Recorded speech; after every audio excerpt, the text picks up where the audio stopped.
Exodus 1. These are the names of the sons of Israel, that is Jacob, who moved to Egypt with their father, each with his family: Reuben, Simeon, Levi, Judah, Issachar, Zebulun, Benjamin, Dan, Naphtali, Gad, and Asher. In all, Jacob had 70 descendants in Egypt, including Joseph, who was already there. In time, Joseph and all of his brothers died, ending that entire generation. But their descendants, the Israelites, had many children and grandchildren. In fact, they multiplied so greatly that they became extremely powerful and filled the land. Eventually, a new king came to power in Egypt who knew nothing about Joseph or what he had done. He said to his people, "Look, the people of Israel now outnumber us and are stronger than we are. We must make a plan to keep them from growing even more. If we don't, and if war breaks out, they will join our enemies and fight against us. Then they will escape from the country." So the Egyptians made the Israelites their slaves. They appointed brutal slave drivers over them, hoping to wear them down with crushing labor. They forced them to build the cities of Pithom and Ramesses as supply centers for the king. But the more the Egyptians oppressed them, the more the Israelites multiplied and spread, and the more alarmed the Egyptians became. So the Egyptians worked the people of Israel without mercy. They made their lives bitter, forcing them to mix mortar and make bricks and do all the work in the fields. They were ruthless in all their demands.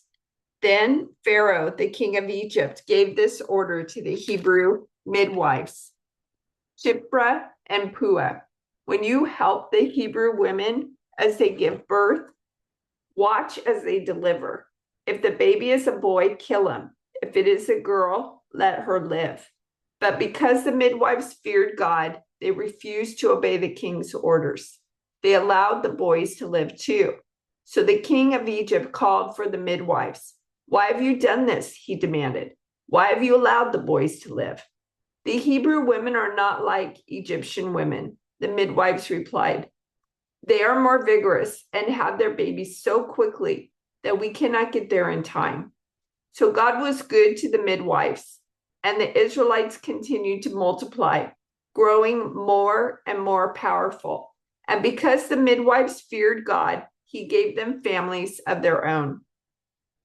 Then Pharaoh gave this order to all his people: "Throw every newborn Hebrew boy into the Nile River, but you may let the girls live." About this time, a man and woman from the tribe of Levi got married. The woman became pregnant and gave birth to a son. She saw that he was a special baby and kept him hidden for 3 months. But when she could no longer hide him, she got a basket made of papyrus reeds and waterproofed it with tar and pitch. She put the baby in the basket and laid it among the reeds along the bank of the Nile River. The baby's sister then stood at a distance, watching to see what would happen to him. Soon Pharaoh's daughter came down to bathe in the river, and her attendants walked along the riverbank. When the princess saw the basket among the reeds, she sent her maid to get it for her. When the princess opened it, she saw the baby. The little boy was crying, and she felt sorry for him. "This must be one of the Hebrew children," she said. Then the baby's sister approached the princess. "Should I go and find one of the Hebrew women to nurse the baby for you?" she asked. "Yes, do," the princess replied. So the girl went and called the baby's mother. "Take this baby and nurse him for me," the princess told the baby's mother. "I will pay you for your help." So the woman took her baby home and nursed him. Later, when the boy was older, his mother brought him back to Pharaoh's daughter, who adopted him as her own son. The princess named him Moses, for she explained, "I lifted him out of the water." Many years later, when Moses had grown up, he went out to visit his own people, the Hebrews. and he saw how hard they were forced to work. During his visit, he saw an Egyptian beating one of his fellow Hebrews. After looking in all directions to make sure no one was watching, Moses killed the Egyptian and hid the body in the sand. The next day, when Moses went out to visit his people again, he saw two Hebrew men fighting. "Why are you beating up your friend?" Moses said to the one who had started the fight. The man replied, "Who appointed you to be our prince and judge? Are you going to kill me as you killed that Egyptian yesterday?" Then Moses was afraid, thinking, "Everyone knows what I did." And sure enough, Pharaoh heard what had happened, and he tried to kill Moses. But Moses fled from Pharaoh and went to live in the land of Midian. When Moses arrived in Midian, he sat down beside a well. Now the priest of Midian had 7 daughters who came as usual to draw water and fill the water troughs for their father's flocks. But some of the other shepherds came and chased them away. So Moses jumped up and rescued the girls from the shepherds. Then he drew water for their flocks. When the girls returned to rule their father, he asked, "Why are you back so soon today?" "An Egyptian rescued us from the shepherds," they answered. "And then he drew water for us and watered our flocks." "Then where is he?" their father asked. "Why did you leave him there? Invite him to come and eat with us." Moses accepted the invitation, and he settled there with him. In time, Reuel gave Moses his daughter Zipporah to be his wife. Later, she gave birth to a son, and Moses named him Gershom, for he explained, "I've been a foreigner in a foreign land." Years passed, and the king of Egypt died, but the Israelites continued to groan under their burden of slavery. They cried out for help, and their cry rose up to God. God heard their groaning, and he remembered his covenant promise to Abraham, Isaac, and Jacob. He looked down on the people of Israel and knew it was time to act. The sons of Levi were Gershom, Kohath, and Merari. The descendants of Kohath included Amram, Izhar, Hebron, and Uzziel. The children of Amram were Aaron, Moses, and Miriam. One day, Moses was tending the flock of his father-in-law, Jethro, the priest of Midian. He led the flock far into the wilderness and came to Sinai, the mountain of God. There, the angel of the Lord appeared to him in a blazing fire from the middle of a bush. Moses stared in amazement. Though the bush was engulfed in flames, it didn't burn up. "This is amazing," Moses said to himself. "Why isn't that bush burning up? I must go see it." When the Lord saw Moses coming to take a closer look, God called to him from the middle of the bush, "Moses, Moses." "Here I am," Moses replied. "Do not come any closer," the Lord warned. "Take off your sandals, for you are standing on holy ground. I am the God of your father, the God of Abraham, the God of Isaac, and the God of Jacob." When Moses heard this, he covered his face because he was afraid to look at God.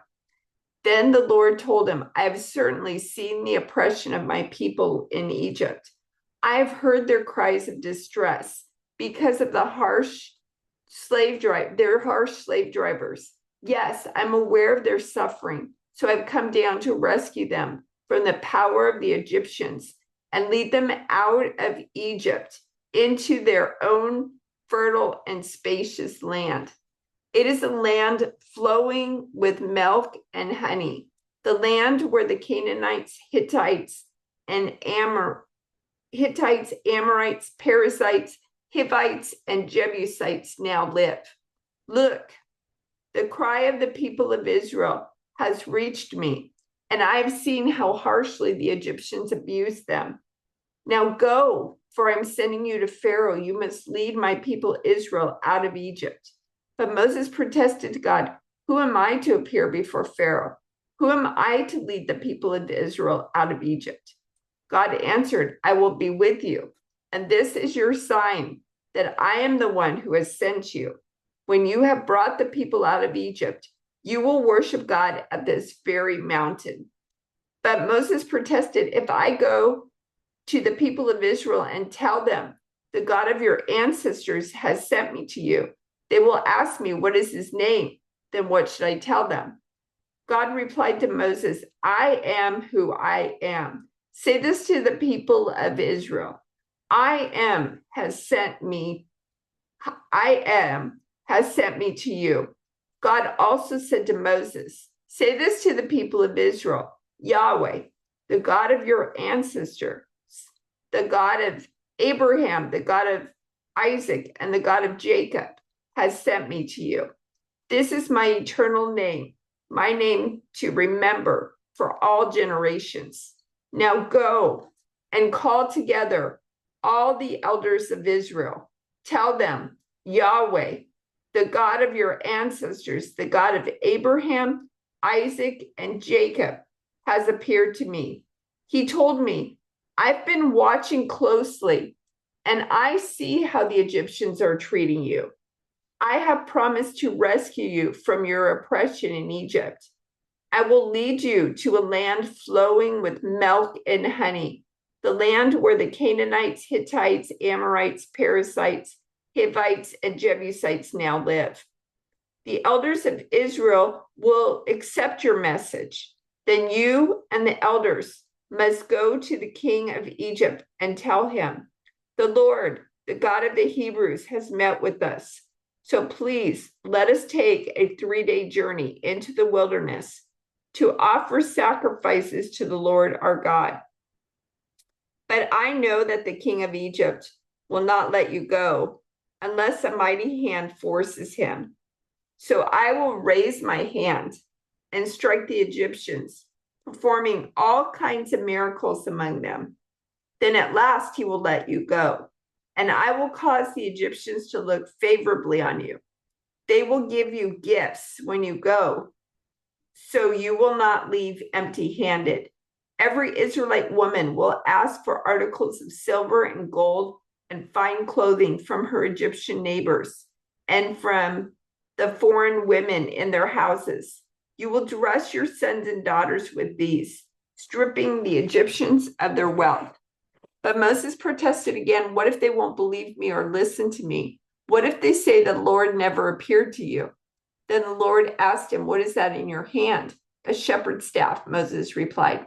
Throw it down on the ground, the Lord told him. So Moses threw down the staff and it turned into a snake. Moses jumped back. Then the Lord told him, reach out and grab its tail. So Moses reached out and grabbed it, and it turned back into a shepherd's staff in his hand. Perform this sign, the Lord told him. Then they will believe that the Lord, the God of their ancestors, the God of Abraham, the God of Isaac, and the God of Jacob really has appeared to you. Then the Lord said to Moses, now put your hand inside your cloak. So Moses put his hand inside his cloak, and when he took it out, his hand was white as snow with a severe skin disease. Now put your hand back in your cloak, the Lord said. So Moses put his hand back in, and when he took it out again, it was as healthy as the rest of his body. The Lord said to Moses, if they do not believe you and are not convinced by the first miraculous sign, they will be convinced by the second sign. And if they don't believe you or listen to you, even after these 2 signs, then take some water from the Nile River and pour it out on the dry ground. When you do, the water from the Nile River will turn to blood on the ground. But Moses pleaded with the Lord, oh Lord, I'm not very good with words. I never have been, and I'm not now, even though you have spoken to me. I get tongue-tied and my words get tangled. Then the Lord asked Moses, who makes a person's mouth? Who decides whether people speak or do not speak, hear or do not hear, see or do not see? Is it not I, the Lord? Now go. I will be with you as you speak, and I will instruct you in what to say. But Moses again pleaded, Lord, please send anyone else. Then the Lord became angry with Moses. All right, he said, what about your brother Aaron the Levite? I know he speaks well, and look, He is on his way to meet you now. He will be delighted to see you. Talk to him and put his words in his mouth. And talk to him and put the words in his mouth. I will be with both of you as you speak, and I will instruct you both in what to do. Aaron will be your spokesman to the people. He will be your mouthpiece, and you will stand in the place of God for him, telling him what to say. And take your shepherd's staff with you and use it to perform the miraculous signs I have shown you.